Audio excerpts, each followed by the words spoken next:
Te mate ārai kore. He mate hea I ki ngā rangahau e iti haere ana ki roto o Aotearoa nei. Engari he rereke te kōrero mo te iwi Māori. Nā whai anō rā te hīkoi a etahi I te rānei ki te whakatūpato I te iwi. He pūtea āwhina I te huna mate ārai kore.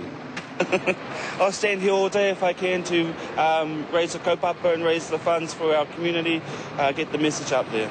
No te whitu o nā haora I te ata, te hunga nei e kohi muni ana, hei āwhina I te huna mate ārai kore. E whakanui hoki I tēnei rā mate ārai kore. He mahi rongonui, he mahi miharo. E whakapiki ake te pūte o te tuapapa mate ārai kore o Aotearoa. Tētahi o ngā paenga ki te whai pūtea, ki te kimi, ki te rapu tētahi rongoa, kia ora I te tangata I mai I tēnei mate. E ai ki nā tataurana I nā torutau kua pahure te kaumārima, ki te rua te kau orau o te huna e mate ana I tēnei mate he Māori.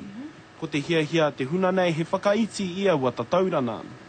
Last year we saw 184 people diagnosed with HIV. 76 of those were men who have sex with men. 14 of those were Māori. So for us as Māori, we need to get the kaupapa out there for all of us. Aha koa te pūtea ko tā rātau e hiahia tiana kia matāra te huna whakarono ki nā nawe o tēnei mate ārai kore. I ngā wā katoa e whāwhana e one ana kia whai rātou I te pūkoro ure me te whakamaini. Ko nā pūtea ka kohia ka haere ki te Wellness Fund. Whatever you want to donate, we're willing to take. Rapara tā whai te karere.